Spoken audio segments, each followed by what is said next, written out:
2017 में जब नवाज शरीफ को नाअहल करार दिया गया तो एक अकाउंट रिसीवेबल था 10,000 दिरहम का। कहा गया कि उनके बेटे ने उनको तनख्वाह देनी थी, वो लेकिन रिसीवेबल थी, तनख्वाह मिली नहीं थी।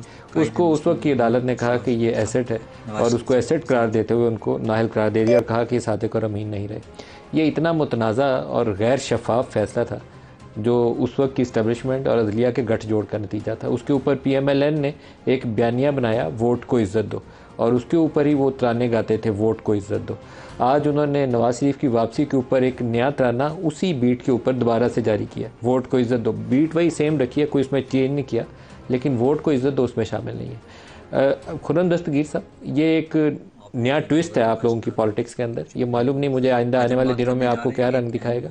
वो वोट को इज़्ज़त दो वाला बयानिया आपको हेल्प कर रहा था, पंजाब के अंदर आप पॉपुलर पार्टी थे। उसके बाद इमरान खान ने एंटी इस्टेब्लिशमेंट एक बयानिया शुरू किया, जिसका बयानिया उसका बिका खूब। आप बाई इलेक्शंस के अंदर हमने देखा 25 सीटों के ऊपर क्या नतीजे आए थे। अभी आपने जनरल बाजवा और जनरल फैज़ के हवाले से एक बयानिया दिया नवाज शरीफ ने इंटरव्यू में, फ़ौरन यू टर्न ले लिया जब शहबाज शरीफ यहाँ से वापस रवाना हुए। बड़े भाई साहब को कहा कि ये बयानिया अब नहीं चलेगा। तो अब आप इलेक्शन में जाएंगे क्या लेकर, बयानिया क्या चीज़ बेचेंगे? नो वोट को इज्जत, बस ख़त्म, दफन कर दिया उसको। नहीं मलिक साहब, वो तो वोट को इज्जत दो तो एक बुनियादी हिस्सा है हमारे बयानिए का।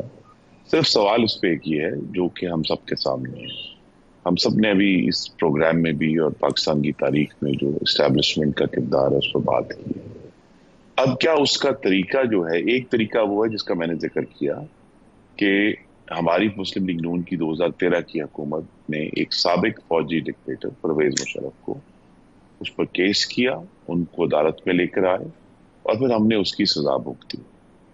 अब क्या अदालतों में लेकर जाना आइन शिकनों को, क्या ये तरीका है या हमें कोई और नया तरीका सोचना है? बहरहाल हमें इस पे हम सबको इस पे डायलॉग करना है, और डायलॉग तभी शुरू होगा जब इंशाल्लाह नई पार्लियामान जो है पाकिस्तान के अवाम मुंतखब करेंगे कि ये जो सारे लोग हैं जिन्होंने जमहूरियत को और आइन को नुकसान पहुंचाया है, किस तरीके से इनसे रेकनिंग करनी है, इनसे हिसाब कैसे देना है। तो लिहाजा वो वहां मौजूद है। सिर्फ ये है कि ये जो आप कहते हैं जी एहतसाब करना है, ये एहतसाब जो है ये उसका हिस्सा नहीं हो सकता अभी फिलहाल तो जो हमारी इलेक्शन कैंपेन है। लेकिन बहरहाल जब एक दफा पार्लियामान मुंतखब हो जाएगी तो ये तमाम इशूज जिसका जिक्र अभी नवाज शरीफ ने अपनी हालिया तकरीर में किया था, ये आएगा सामने। ये सब लोग जो अदलिया का हिस्सा थे, जो इस्टेब्लिशमेंट का हिस्सा थे, इनको बहरहाल एक दफा आकर जवाब तो देना होगा। तो लिहाजा ये कहना कि जी वो बयानिया दफन हो गया, वो बयानिया अपनी जगह पर मौजूद है और नवाज शरीफ की वापसी अज खुद ये कह रही है